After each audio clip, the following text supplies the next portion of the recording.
Hey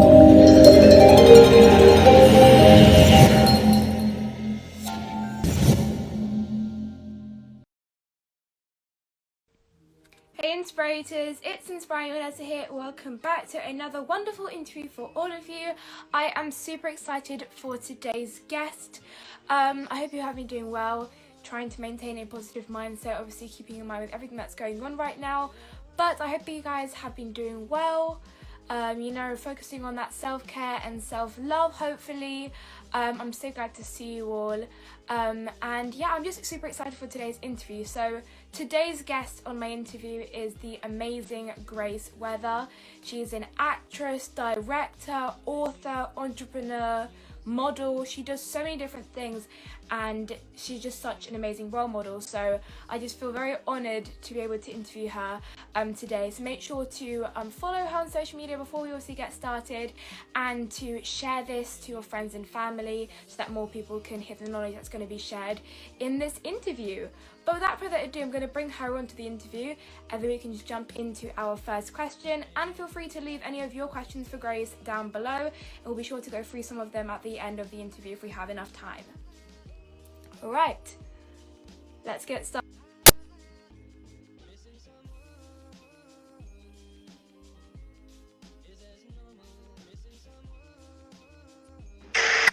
Hi! How are you? I'm good, thank you. How are you? How's your day been so far? Does that work? Yes, now I can. Okay. I don't know what was happening. Okay, how are you? I'm doing well. How are you? I'm good, thank you. Thank you for being my guest today. It's such an honour to speak to you again. I hope you've been doing well since the last time I saw you as well. I think it was September 2019, 2 years ago. Yeah, London Fashion Week was the last time I've traveled, been anywhere out of the country, so it's been a while, but yeah, I'm doing great. That is so great to hear. So we're just going to jump into our first question, which is, when did you begin your career into the acting and entertainment industry? Yeah, so my career journey began when I was about 13 years old. That was when I signed with my first agent in LA and started traveling out here on the weekends. So I would go to school like a normal kid, and then I would fly out to LA, audition on Saturday and Sundays, and then fly back home. But I really went full force with everything entertainment at about, I'd say 15 or 16. Oh, wow. So how did you kind of juggle that at 13 years old, trying to obviously I can imagine prepare for lines, so you kind of turn up to the audition off book. How was that experience like, obviously first getting started? It was interesting. If you don't know my story, I was also juggling medical issues at the same time, which I'm sure we'll get into. But for me, I just loved acting and I loved movies so much that was my motivation. And I was lucky to have teachers who also really believed in what I was doing outside of school, so that made it a lot easier. I called them more mentors than teachers. They were very helpful with everything I wanted to pursue. But it was difficult. It was definitely a couple years of, the flights would leave at 4 a.m. and I'd land in LA at 6 and go right to a meeting. And it was a lot. But I think the love of what I do is really what propels me forward every day through any pain, through any, medical issues. I'm so grateful for what I've accomplished and what I get to do every day. So, yep, it's difficult, but we keep going. Determination is everything, 100%, yes. So you actually featured on Forbes, so a massive congratulations, not only for that, but everything that you've achieved, to share your journey and how to make a difference with brain cancer. So what are some words of advice that you'd give to your younger self when you were first diagnosed? Words of advice. I don't know. I think this is kind of words of advice for everyone going through anything difficult. And I think we all are going through difficult things right now, especially with the COVID and the world at the moment. But I think find something that gets you out of bed. And for me, that happened to be the arts and entertainment. And I am extremely grateful that that process for me came very organically. That doesn't happen for everyone. So I think to be conscious of when you are happy and make sure that you're doing those things that make you happy every single day. That's my number one advice. Find your passion and use that to get you through the dark times. Because, when I first got sick, I had to quit all the sports I was doing. I was a figure skater, I was a dancer, and it was 7 days a week. And so my life was really consumed by activities. And when I got sick, I couldn't do those physical activities anymore. And I was sitting in bed and I didn't really have anything to do, especially when I was in the hospital. And so when I found writing and music and watching movies and dissecting movies, those were things I could do even when I felt terrible. And I think a lot of us have been confined to our homes the past couple months. So if you can find something, my mom always calls them sit down activities. If you can find that thing that you love that you can do on your own, I think that's really what gets you through the dark days. So, and I still turn to music and writing in hard times. So yeah, it's something that's propelled me forward my whole life. And I'm very, very happy to have that tool. I mean, that is some incredible words of advice that I think everybody can use, like, to, especially now. There are so many different things that are kind of like, well, what if I went like without my phone for a day? What would I actually do? And then you kind of discover those activities that are, as your mum was saying, sit down activities, which you just kind of put your head in that kind of space where you just calm yourself. You can just kind of, you know, free your head out of any negative thoughts or just busy thoughts in your head as well. So that's a great piece of advice as well. My next question is, what was it like being Teen Vogue's It Girl and becoming a voice for others? I love Teen Vogue. I've been working with them since I was about, I'd say 13 or 14. I really started working with them when I was very sick. And I think that was really the first place I realized that I could have a voice and I could share my story and maybe help others, even if they weren't going through the same thing as me. I think every time we share the things we've been through, it allows other people to gain a new perspective on life. And so when I first started working with Teen Vogue and met other girls who were sharing their stories and stories that were very personal, I realized the importance of media and how we affect the people around us with the things that are on our phones. We live on our phones nowadays, whether we want to or not. It is kind of the truth. And I think Teen Vogue has always been a place where we can get real stories and we can kind of, you know, find things that relate to us in different types of ways. So I'm very grateful to have that company because I learned through them to use my voice for good. And I've been able to take that with me in my journey with starting my own company and working with other publications now at Condé Nast. It's been a journey, but I'm very grateful to have had, you know, to have any kind of media company that values the voices of young people. I think we are the future, and I think what we're doing and how we react to the things happening around us is very exciting. With apps like TikTok and, you know, and the way Instagram even has been shifting a little bit, we've seen in the past year or so, we're starting to get real stories and we're starting to find real people. And I think that's so exciting because social media hasn't always been that. So that's why, you know, like I mentioned, TikTok and having people come up and random people building their own platforms and using them for good, it gives me hope. So I'm very, very excited for the future of social media and what it has to bring.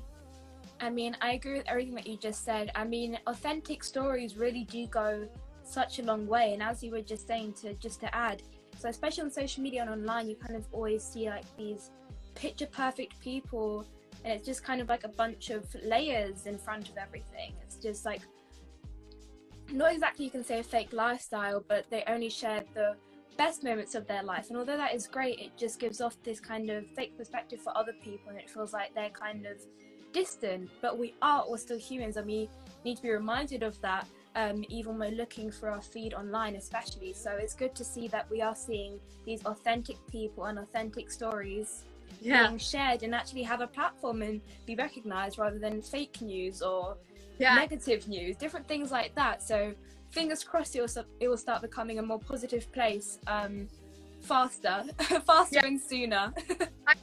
I've seen bits of it coming through, so I think we're in the right direction. Yes, for sure. So since the age of 8, I believe, you've filmed, directed and edited your own short films, and recently you've co-directed your upcoming film, Mad World. So what was your experience like being in such a position of power for a film project? I just love film. I think I think it's so important to have a place where we can go for stories that are outside of our own lives. We're very comfortable in what we experience on a daily basis, and I think it's hard to sometimes see other perspectives. And I think film is the best way to tell those stories. It's why I fell in love with it, and I found it was a place to share things that other people don't know about and raise awareness. So I was very young when I started making short films, like you mentioned. I didn't even have a camera. I think I got a laptop for Christmas one year, and I would use the camera in the laptop, and I would record directly into iMovie. Like, didn't look good, but from that, it's the creative process that really matters. But I started learning how to build stories, and I would watch these short films. I would just go in the backyard for like 4 hours, come back in, show my mom, and through that process, I think I started realizing, okay, this didn't work. This told the full story.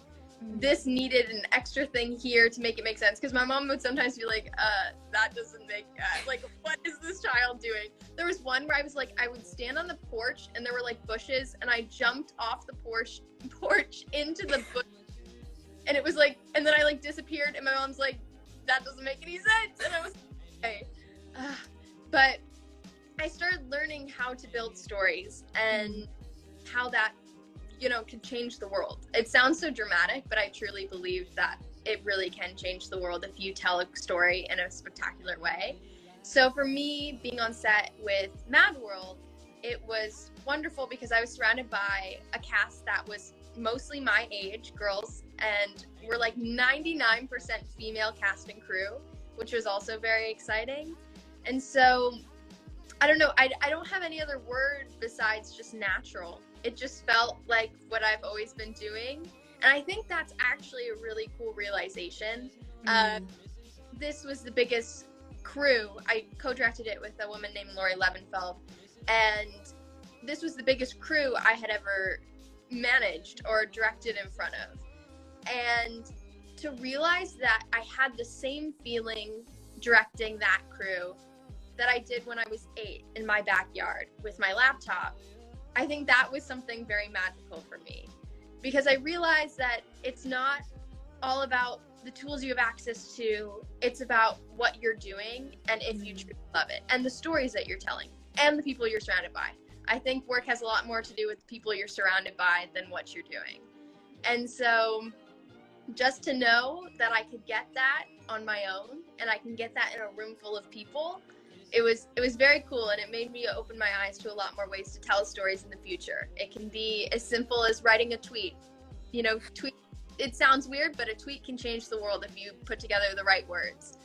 And so I think to realize that we all have that power within ourselves, I think that's really magical. But it was definitely an incredible experience, and it was life-changing. So yeah, very excited for people to see that one. I mean, I completely agree with everything you're saying. It's like always being around like-minded people is so powerful, because you're not being pulled down by anyone. You don't feel drained by anyone else's energy. You're all just uplifting each other and learning from each other, and that's just the absolute best environment to be in, because that's just truly where you learn to grow and learn. And I can probably think that was probably very nostalgic for you to kind of have that same feeling as you did when you were 8 years old. So that's beautiful to hear, especially, and I can't wait to see that come out and obviously see your skills come to life in the final project. But not only are you an award-winning actress, but you're also a best-selling author. Your book, You're So Lucky, was found in Barnes & Noble and available worldwide. So what has been the most memorable testimonial from one of your readers? All of them. I guess I'll just throw my own story in here quick for people who don't know. When I was 13, I was diagnosed with a brainstem glioma, which is a type of brain tumor. And because of location, it's inoperable, and chemotherapy and radiation don't work either.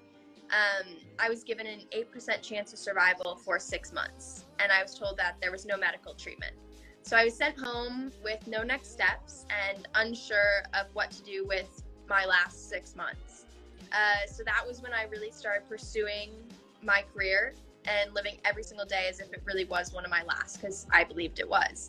And so in that 6 months is when I moved to LA and started doing the things that I loved and exploring and finding out who I truly was on the inside, not just the life that had been kind of built for me. You kind of strip it all back to like zero and then you rebuild. And during that time, I met so many incredible people who changed my perspective of what it means to be a brain tumor survivor.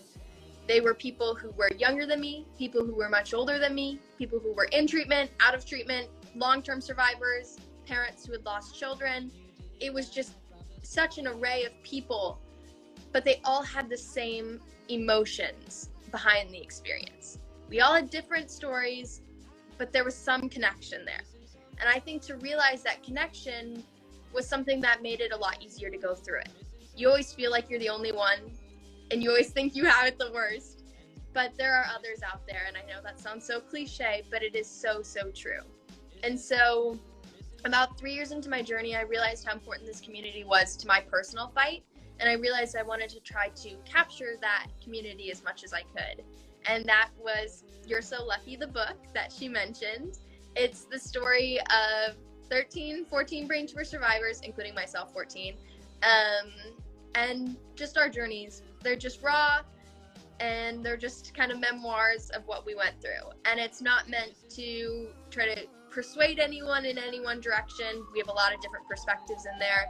It's not, I'm sorry, there's sirens. It's okay. Not, it's an array of experiences, and we're just like, here, take it, do what you want with it.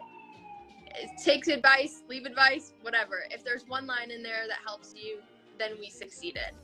And the book had a lot bigger response than I ever imagined. And we got to start touring the country and having these events with survivors and doctors and family members. And I always say it's not about what's inside the book. It's about the community that was built around the idea of the book, which is what I am most proud of. And so I think every time I get a message from anyone, you were saying testimonial, that was a very long answer to that question. But for me, anytime I get a message from someone that says they feel that they can be more open with their story now, that's what gets me. Because I get a lot of messages from kids every day. I remember there was this one girl, she's like, I walked into my room, your book was sitting on my bed, I had just been diagnosed, my mom bought it for me, and I think I'm ready to start sharing with my friends. Because a lot of people don't realize, but one common theme in being a brain tumor patient is a lot of kids don't tell anyone. Their friends at school don't know, maybe a couple close friends, but most times they don't really tell anyone. And I understand that 100%, because also an aspect that people wouldn't think is something that happens a lot is bullying. I was extremely bullied when I was first diagnosed by people that I thought were close friends, and I thought I was the only one. I was like, this is not like the movies. I don't understand. Why is this happening to me? Like, where is Fault in Our Stars? I don't know. I'm having my main character moment right now. I ended up in Montana with a group of like 100 brain tumor survivors, and we sat in this circle, and the first question they asked us was, what has been your experience with bullying? And I was like, this is such a weird question. And I was like, but I have a story, so I'll share. And I look around the room, and almost every single kid had their hand up with a story to tell. And I think I had never thought of it. I didn't even know that would be a problem. And there were stories about kids who had told they had a brain tumor and being bullied about it, kids who had, physical ailments from their brain tumor and being bullied about that. It was every story you could imagine. And I had never thought that would be a problem until I spoke with the community. And so I think every time that a kid is like, I feel I can share now and hopefully start to help others and be stronger than the negative comments I get, that makes me very happy. I understand that not everyone wants to share their story, and that is 100% your decision. But when kids are like, I didn't feel brave enough and now I do because you guys all shared your story, I'm like, thank you. I'm so happy I could help you in any way. But yeah, there's a lot of negatives that come with being a survivor that you would never, ever think of. And so I think the more we can share, now everyone watching knows that. And they understand that a little bit more. And so I try to live life with the realization that everyone is going through something, whether they choose to share or not. That person yelling at the grocery store, they're probably going through something. The person walking down this, I don't look like a brain tumor patient. Walking down the street and you pass me, you don't look at me and think, oh, she has a brain tumor. And I think that's just such an important realization, because behind closed doors, there's headaches, there's seizures, there's, hours of time at the hospital. And that isn't who I am, but it is a part of my story. And it has forever affected the way I look at the world. And so if I see a person, I just try to remind myself, they're going through something, and they're going through something, and they might not ever share it, and that's totally fine. But if we can treat people, this sounds so cliche, but if we can Not treat at people all. Not at all. with kindness and just recognize that, I think the world would be a lot better place. It's a very difficult realization, because we are living in one body, and it's hard to take ourselves out of that. But yeah, I try to live every day sharing my story and hopefully help one person at a time. So yeah, that was a very long answer, but here we are. I mean, that was the perfect answer. You don't even have to apologize. That was the perfect answer. I mean, I wish everybody just kind of had that realization. Mm-hmm. Like, your mentality is just so comforting almost. I don't know how to explain it, but everything that you just said is so incredibly crucial, because we always kind of think to ourselves, like, why is it me? Why, out of the 7 billion people in the world, why does this have to happen to me? When actually it's one of the most common experiences, maybe. Everyone goes through mental health issues. Everyone has bad days. Everyone has sometimes a negative mindset. Those are just things we go through as human beings, but sometimes we just forget that other people go through it as well. So the next time maybe somebody is trying to spread hate, or try and think to yourself, what could they be going through? They are in so much pain, they have to express it to someone else, and they've got no other way of expressing it to. So you do have to share kindness, because hate and hate, they don't kind of cancel each other out. It just makes more hate. So I think people need to come to that realization sooner or later. So thank you so much for sharing that as well. And it's just so inspiring to see what you're doing and what an impact in the community that your book had made and is probably continuing to make as well. So thank you for sharing that answer as well. It was a perfect answer. So your company, you're very welcome. Your company, Grey, specializes in luxury brand social media concept design, high fashion brand styling, and mega brand share ownership. So your Young Hollywood class of 2020 is filled with a range of wonderful people who are advocates for change. So what inspired you to create your company with the message that it does have? I think I've always loved fashion as well. I think fashion is a big part of my identity. How we choose to present ourselves to the world, it makes us more powerful inside too. It's why I like to wear suits every day, because when I put them on, I just I don't care if I'm going to the grocery store, I'll be putting on a suit to go to the grocery store, because it makes me feel powerful. And the energy we project to the world through fashion makes us better inside as well. There's some negatives to it too, I understand that, but I think we can make it a very powerful thing, and it's why I first fell in love with fashion and I first founded Grey. I also realized that there's a lot more to my story than just a designer label or just a fashion show that I'm walking in. I realized that I wanted to have a platform for people to talk as well. And it's not necessarily a platform that makes money, but that was okay with me. The Young Hollywood list was my way of starting a conversation. We have a company that works with a lot of corporate clients. We're working with people who are more traditional 9 to 5, not fashion oriented, and we're coming in to maybe revamp them a little, but we also wanted to leave something behind. And I was like, what do I know best? And for me, that is young people in Hollywood. I am one, and I'm surrounded by them on a daily basis. And I know a lot of people that I think should be able to start a conversation of their own. So about a year ago now, which is so sad because it's I haven't done anything since then. About a year ago, we put together this project called the Young Hollywood Project. And it's 30 young people who, you know, they're not doing activism in a way that is traditional. They're just living it. And I think that's really special because sometimes it's the smallest interaction that changes our perspective on our day or our entire life. And these were just people that I was like, I'd like to talk to you. And I love just talking with people. I think words are so powerful, written down, spoken in any context. That's why I love movies. And so I just invited all these people to this studio, and we took photos and we just had conversations.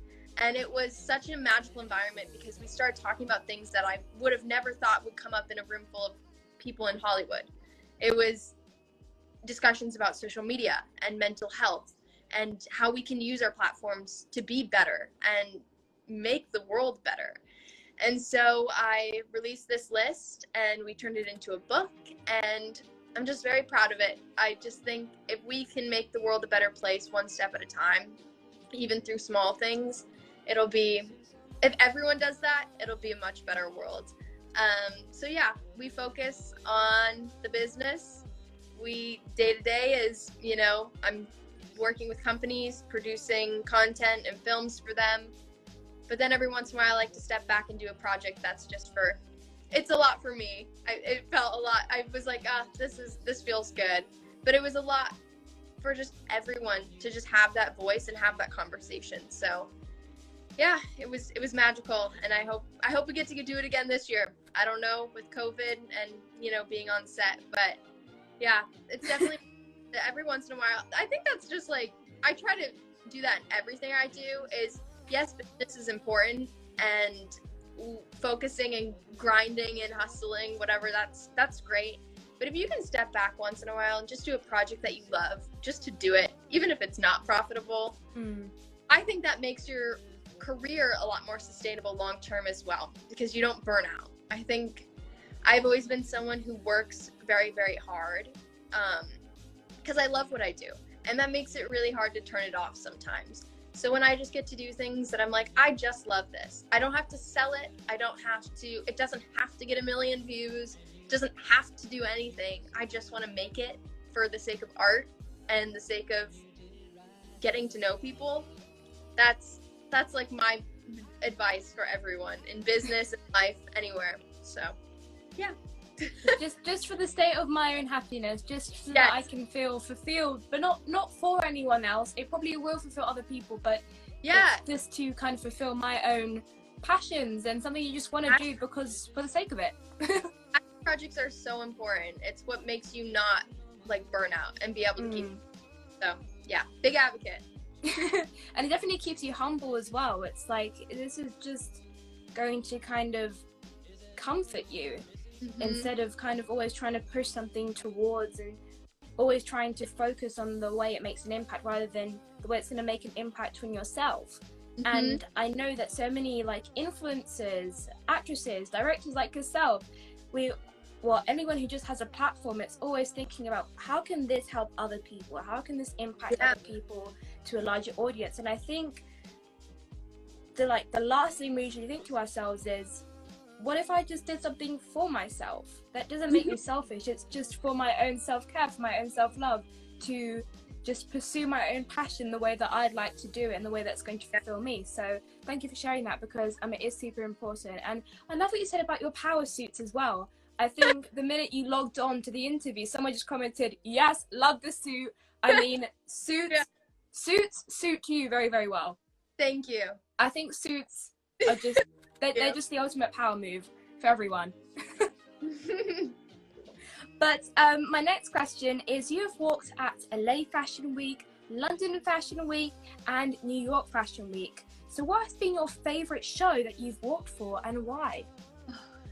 Oh my gosh. They kind of all blend together. That's what I always say. I'm like, Fashion Week is just it's like one very long blur of a day. But I really loved this last London Fashion Week because I felt there was a lot more conversation occurring, which is not usually something I get to be a part of. And especially in like New York Fashion Week, it is so go, go, go. It's multiple shifts a day. You're backstage with your headphones and not talking to anyone. You're like, please no one touch me. But this last London Fashion Week, I was involved in a lot of panels, the one I met you at, and, you know, I just felt the events were a lot more connected. I don't know why that was, but for me, it was really magical because I actually got to speak with people, and I got to speak with the designers I was walking for and really have more in-depth conversations about why we were doing what we were doing. I think that had a lot to do with the people who were organizing the events being, you know, very like grounded, like they really love those conversations. But I just remember there was this one show I walked four looks in one show, and every single look was from a different continent. Oh wow. And, like, it was the most magical experience. I was like, there was no time in between either. So I would like walk out. I walked in like this dress, I think from like Dubai, and it was like so many like diamonds, like it was insane. And then I walked off, and the second I walked off, there was like 4 people running at me, unzipping my dress and like putting this thing over me. And I hadn't seen the looks either, so I had no idea what I was going in. And then I looked down, and I'm in this like beautiful like denim and like rope thing. I don't even know how to explain it.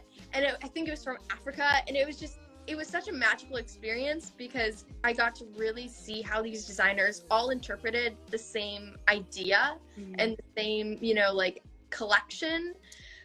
So that was a very magical experience. London overall was incredible. I just love London. It's my favorite. So yeah, London Fashion Week was quite magical, and I'm hopefully very excited to go back hopefully soon. So I mean, that's the incredible thing about fashion. Everything is interpreted in such different and creative and just such imaginative ways, and that's just really what makes fashion, because there's always going to be something new to create or something new to see, because everyone always has these insane different ideas that you just kind of go, how did that thought process even kind of come across for you? But I guess we'll never know. That's just something that always happens in fashion designers' heads, I guess. Yeah, I think fashion is a lot like film, which is why I fun to both of them so much. I think they all tell stories in a way that's not so straight up. I think there's something magical about that because you're able to transport yourself into an experience that someone else had, and it's not your own day-to-day life. And so that's through poetry, that's through film, that's through fashion. They're all a platform for storytelling. And so I think I'm more attached to the story than what is being produced from it. And that's why I think I have a love for so many things that kind of fall in that same category. But yeah, I definitely think fashion is an incredible platform for storytelling. Like I said, I was wearing a dress, but behind it was an entire continent and what that designer wanted that continent to represent in their clothes. So I think any way you can tell a story and be a voice for those around you, it's magical. It's a magical thing.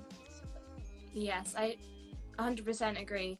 I mean, like, storytelling, everything kind of has a story and everything has a narrative that you can learn from, and that's just really what we can start being grateful for. If people are trying to struggle, if people are struggling with gratitude or to maintain a positive mindset, then just try and find the story behind different things, try and find the meaning and the purpose of different things, because I really think it would change people's perspectives, and perspective, I believe, is everything. It just kind of, everything counts on your perspective of things. It's crazy, but it really is true.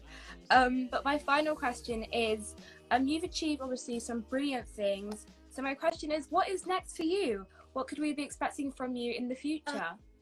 Oh my. I think in a general sense, so I don't share something I'm not supposed to share. In a general sense, I think stories, like we've been saying, I always try to be I always say my goal in life is to build a platform so I can be a voice for those who don't have a voice of their own. Whether that is kids who have passed away from brain tumors or people who are just not ready to share their stories, whatever they may be. I always want to be someone who can try to be a part of that narrative for them. I have always been someone who has had the opportunity to be a public speaker, and be on stages and have a voice on social media, which I'm forever grateful for. So stories in whatever format that can be, that is fashion, film, writing. I don't know if I'm supposed to say that. There's a lot happening. In a nutshell.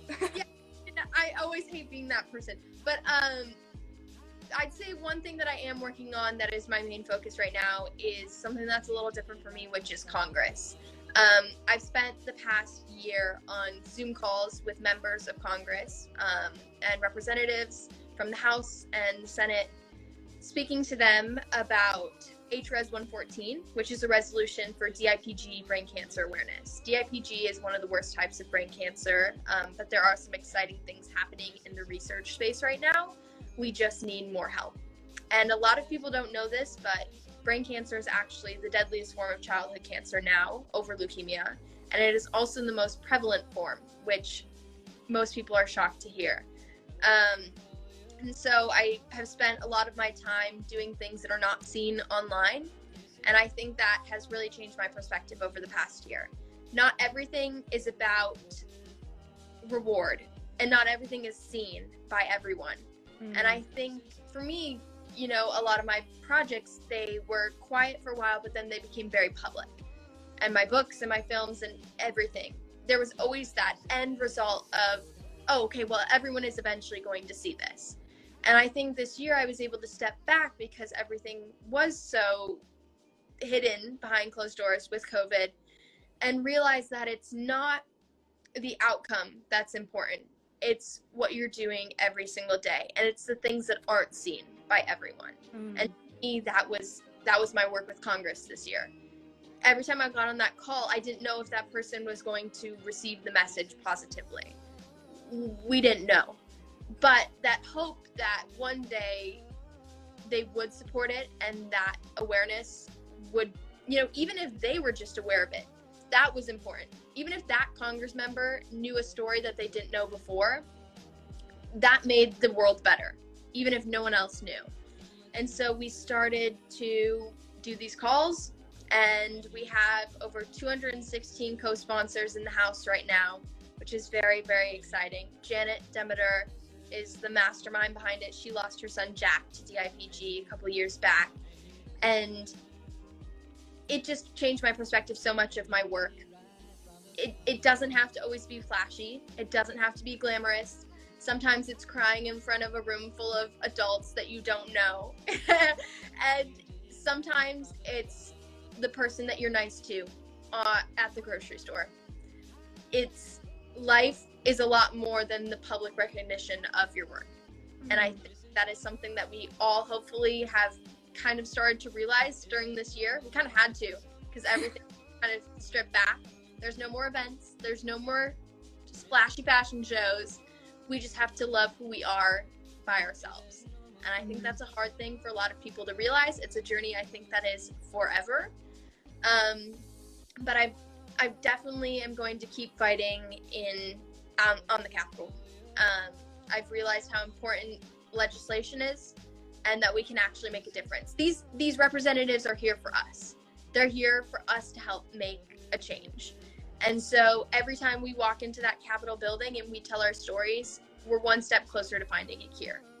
We can't cure cancer on our own. Maybe someone out there can. I can't. I'm not good at science. But if we can use what we have, which is all your skills are inside of yourself. You don't need anything else. You have a special talent and a special skill. It may take some time to find it, but if you can take what you've been given and use it in the littlest ways to make the world a better place, and we all do it, it's gonna lead to some real change. So a lot more work with Congress. Our fight is not even close to being done. 95% of funding for brain cancer research comes from parents or parent-led foundations, which is not acceptable. Oh my gosh. Yeah, and it's parents who've already paid the ultimate price. And so we need more help. We need help from our leaders. We need help from our members of Congress. We need help from the people around us. We just need people to be more aware. A lot of people don't know. And to expand it, my story is brain tumors. That's not everyone's story. I think if we can recognize that we can actually make change, we're a lot bigger than we think we are. We're a lot bigger than just ourselves. Things will move a lot faster. So we have started producing a docuseries. I'm just going to say that. We have started producing a docuseries following our work with Congress, following my story, following the journeys of survivors who were included in my book. And I'm hoping that will be able to come out soon with a positive ending to it. And so, yeah, just capturing what we do. Sorry, I totally went on a tangent. I was not planning on doing that. I just get so like wild up about it. Because Taken away by the passions. Yeah. Like, sorry everybody for ranting. I know it's like early in the morning. I guess it's late there, but yeah, I think we have come a long way. We have a long way to go. We can do that in a positive way, and I'm going to leave it at that. I mean, absolutely outstanding. That's literally all I can say. I mean, I wish you all the best of luck. I mean, everybody who's watching this right now, please share this to everyone. Just share it to everyone in your contact list. Share it to everyone that you have on social media, because more people need to obviously hear about this. And 95% of funding from parents, that blows my mind. Like, that's insane. But it's so just amazing and just so great that what you're doing is obviously not only just giving people a voice, but it's actually creating a change. It's actually, you're actually taking action, and a lot of people can't do that, and a lot of people don't have enough determination to go ahead and do that and to keep on being consistent and fighting towards that. So I mean, whatever's going to come in the future for you, I know it's going to be great. And yeah, just everybody keep on sharing this message, because it's extremely important and more people obviously need to hear about it. But whatever's going to happen in the future for you, I know I'm going to be blown away. I just know I'm going to be blown away. It's just a guarantee. It's just a guarantee thing. Thanks. You're so welcome. But that was our final question. Thank you so much for being my guest today. It's always lovely speaking to you. Your answers were wonderful and magical, for sure. Where can we find you on social media to keep up with your journey and to support your projects? I am just Grace Wethor, Wethor on Instagram. I think that's on all platforms. I'm not really on social media as much as I used to be. But yeah, I think it's just at Grace Wethor on all of them. So everybody, make sure to go and follow Grace and stay tuned for all her projects. You know, Mad World is coming up, gotta stay tuned for that, and also that new documentary that's going to be really exciting, and fingers crossed it's going to reach a global audience. I can feel it already. It definitely is. Everybody make sure to follow Grace. But once again, thank you for being my guest today. It's always an honor speaking to you, and I wish you all the best of luck in the future. Thank you, and thank you for having me on. Thank you for sharing your platform with people and letting us come rant. So. Thank you so much. I mean, I love hearing people rant because it's always a beautiful rant. Thank you, and I'll speak to you soon. Bye. Bye, guys. So now it is the end of this interview. Thank you all so much for tuning in today. Make sure to, as I said before, go and follow Grace. I think on Instagram, pretty much just Grace Wethor everywhere, as she said already, and support her project. Obviously, as you can hear by what she just said, she is going to be doing some amazing things. She already has been doing a lot of incredible things. Obviously, in the past year, still having the limits of COVID in 2020. So that just shows that you can put your mind to anything and you can still continue to accomplish your goals and make sure that you can be a voice for others and encourage others. So make sure, if you did enjoy this interview, because I know I certainly did, make sure to share it on your Instagram story. After this will be up on IGTV, so you can share the interview and tag myself and Grace, and I'll be reposting everyone's stories so that you guys can obviously spread the word around and spread this interview around. But once again, thank you all for tuning in. You can rewatch it. Don't worry if you just logged in now. You can rewatch this afterwards. It will be up later. If you're watching this on YouTube, subscribe and check out the other previous videos. If you're listening to this on a podcast, check out our previous episodes with other inspiring guests. If you're watching this now on Instagram, make sure to follow me and my guests and at the Inspiring Vanessa Show. And I will see you guys on my next interview. Bye everyone.